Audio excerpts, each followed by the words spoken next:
Hello, this is Alex Colvin with Pitt River History and News, recording the history of the Pitt River area. And today we are very happy to have Colleen Courtright, otherwise known as Corky. And she is going to tell us some stories, and I believe that today she's going to tell us how Johnson Park got started. Yes. So, Corky? All right. Yeah. Well, this goes way back, early 40s, I think. You kind of forget things. But anyway, at that time, where the Lions Club is now, that building was a hotel. And they also had poker games there. And so all gentlemen in town would go there to play poker. And Pop Johnson was quite a poker player. And at that time he had, I was trying to think, it's the building up, I think used clothes and things up here on the hill. Right. That was Pop's Club. Oh, okay. And then behind it were single apartments. And they lived on the end one, May and Pop Johnson. And we lived in the first single apartment, and Mom played piano up there. Oh, so Pop's was a nightclub? Pop's Club, yes. Called Pop's Club. Okay. And I don't think anybody knew his real name. They would just Pop Johnson. But at anyway, at one of the poker games, I guess it was really wild and the pot was loaded down there, and everybody passed except for one other gentleman, and the pot was really loaded. And so at any rate, this guy ran out of money, but he just happened to have the deed to some property out of town on the way to Fall River, a few miles out of Boerne. And so he said, would you accept if I threw this deed in the pile? And Pop said, yeah, I guess so, that'd be all right. Well, anyway, bottom line, Pop won the pot. All right. So now he owns this property out there in east of Boerne, and I don't think Boerne's changed. If they've got something to talk about, boy, we want to talk about it. And they were all laughing. Hey, did you hear about Pop Johnson? He won this property out there, yeah, and it's not worth a dime. There's no water, and it just, oh gosh, yeah, that really, he didn't do very well there. Well, Pop, instead of, kind of lowering his head or whatever, he thought about it. And he'd heard about this local Indian who, and I was trying to remember what they called it, a Ouija wand. Anyway, it was a stick that they had, and you'd hold with two hands and walk around the land. Yeah. And when the stick went down, that means water there. Right. Do they call that dowsing or something? Or? Something, I just was trying to remember. And so anyway, he hires this guy to go out there. And so they're walking around the property. And finally the stick goes down and he says, dig here. So Pop gets a well digger to come out, and lo and behold, they not only found water, but an underground river runs through there. Wow. And there was gobs of water. So he had the last laugh. Yes. And so that was how Johnson Park started. And there was enough water there that in the beginning, there was a small sawmill there that they had enough water for a log pond. Wow. And so that basically was the beginning of Johnson Park. Okay, well that's very interesting. Now, I have a question. Is there still a river running under Johnson Park?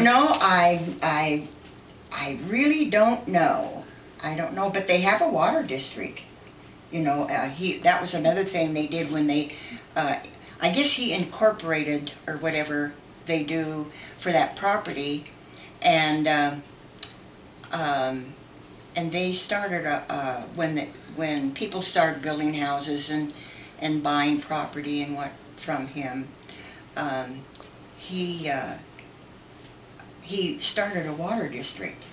Really? So I know that Right. they're in a different water district than we are here in Boerne. And so I don't think there's any problem with water, but that's a good question, and I'm sorry that I don't have that. I That's just never okay. thought to That's all ask right. about it, but No. it would be something to check on. Because now we have, so that's really interesting. So Pop Johnson, everybody made fun of him, but he actually did quite well Oh, on that he did on that poker very hand. well. Probably the best poker hand he ever had. I think so. I think it was, and then eventually, of course, we left. Let's see, I was here until the 7th grade, and then we moved down to Jackson, and I went 8th through high. So a lot of things happened during that time, but he eventually built the park club out there, which was, it's been like an antique little brown building on the left there, and on the corner of the highway and 2nd Street. That used to be, he had Pop's Club up here, but he called that the Park Club. So that And was so he had another a bar. nightclub, another Yeah. bar out there. A bar out there, in and he Johnson closed Park. this one up here, and struck that one, and then they built a beautiful home out there too, and moved out there, and so that was the end of the apartments and everything. Oh, okay. And now they're not there. I noticed they're totally gone, and that was a beautiful lawn, which now, what is it, child care or whatever, there's a building built on there, and that was all a part of the apartments, and they had 2 or 3 picnic tables out there and lawn, and all of us kids play out there and everything. Now you wouldn't be able to give us about what date that was. Like, was that in Well, the 1940s or Yes, 50s? early 40s. And so what, was the mill running yet? About how big was the town at that time? It ended, I'm going to say, it kind of dribbled out about Hudson Street, I would say. So from And right beyond. up here where Pops was. Yeah, that's all about the same there. Right. And then And you had then- the big buildings here, like you had the Lions Club, but The that Lions was a hotel. Club, yeah, that was a hotel. And the next to it there, Was the Sportsman's Bar there at that oh time? gosh, yeah, there were bars, and this place was really busy back then because you know, time-wise, you know, kids you don't think about too much, but it was during that time that PG&E came in and built all Pit 1, Pit 2, and started the dams and tunnels. Right. And so then Doc Cleary, this was, yeah, I would say early, all of this was about early to mid 40s. And then Doc Cleary started the Rex Club, and then they had the Sportsman, and on Fridays and Saturdays they called the workers at the different PG&E plants, they called them tunnel stiffs. And how they got that name, we called them tunnel stiffs, because they were busy digging tunnels, you know, like the tunnel to get the Fall River water over and down into Pit 1 to, you know, fall down and produce electricity. And so anyway, they all came in, you know, on Friday night and Saturday night, hooting, hollering, and this town was alive. I drive down, sometimes I'll go out, of course my sis and her husband, they live in Johnson Park. And so I'll maybe go out on a weekend and have dinner there, and coming home, not very late, maybe 9, 10 o'clock. And you could shoot down the middle of the highway and not hit a soul, you know? Boy, not back then. I mean, everybody was really going for it. As a child, I came here in the 1950s, and I remember this as being a bustling town. Oh, yes, now, yes. The PG&E and all that was all finished and everything. But a lot of people were working for the mill at that time. For the mill, yeah. It was really a going thing back then. So you mentioned that Scott Lumber Company that back then. There were these different clubs around here and everything like that, and that your mom was a piano player. Yes. So was that part of the reason why she came here, because there was so much activity, so she could play music? Or? You know, I really don't know. We drifted down from Oregon, and there again, you know, I'm probably 8, 10 years old then. And just Mom, you know, would say, okay, get up. You know, after she got off work, wherever she played piano to raise me, help raise me. And at any rate, and she was really very good, you know, good dance music. And at any rate, originally, when we moved here, that was in about 1940. Because I remember we were here in 1941 when the Japanese bombed Pearl Harbor. Oh, yeah. So I remember that. And at that time, she was still working up at Pop's Club. And then eventually, I guess when Doc Cleary started the Rex Club, and he heard about her, she went down there and played piano. And another story in that vein of the Rex Club was, of course, it was a 3-piece band. Mom played piano, the sheriff played the saxophone, and then there was another gentleman that was kind of new in town, really, I think, or whatever. He played the drums. And so at any rate, you know, they had to get all ready and have the music so they could dance and everything down at the Rex Club Fridays and Saturdays. Well, so that was going well. And along comes the fact that the drummer and his wife got into a big fight. She left town. And so he raced out of town, following her, trying to talk her into coming back to Bernie. And so Doc Cleary tells Mom, he says, God, he says, what are we going to do this weekend? You know, we don't have any drummer. And Mom says, well, she said, my little girl plays drums. And way back when we were still in Oregon and she was in this club, played piano there, of course, and the drummer, and we had a little cabin in the back of the club in North Klamath Falls.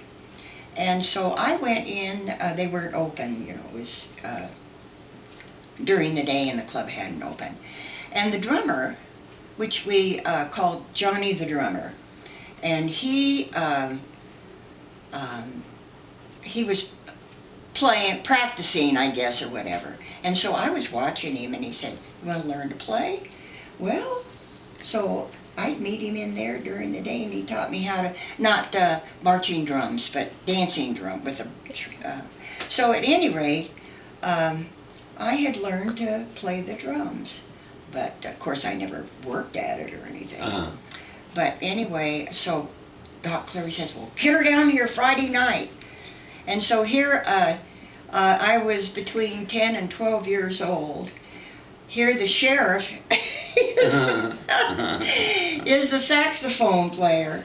And here's this 10 or 12-year-old child playing drums in the nightclub Fridays and Saturday nights. How long did you do that for? You know, it wasn't, I don't know, 2-3 weeks probably.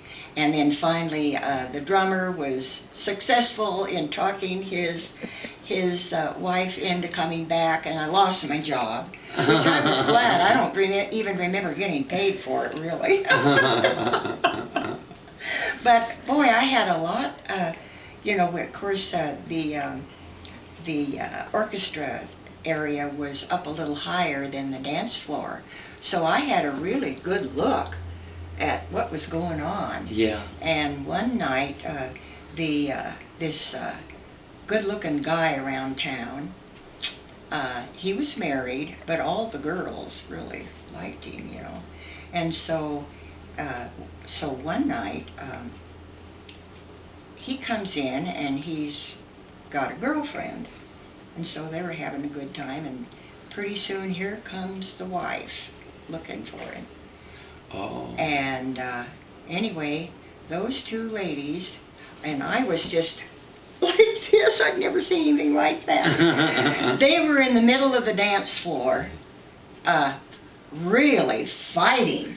Wow. They were pulling hair and going on, and instead of anybody stopping them, they just all got in a circle and hoot, you know, yelling for somewhere for Mary Jane here and the other Sally Sue, and finally I think the sheriff finally came and got them out of there. But I remember when they swept up the middle of the floor with that hair, it was amazing. There must have been a pile of hair. I looked at those ladies, and they still had hair on their head, but I was surprised. Yeah, that's amazing. Yeah. What an experience. So, but anyway.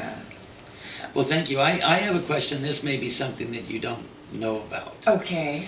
But just because you're mentioning the clubs around here, and I've always been kind of interested, was Clark's Creek Lodge going at that time? Oh, yeah.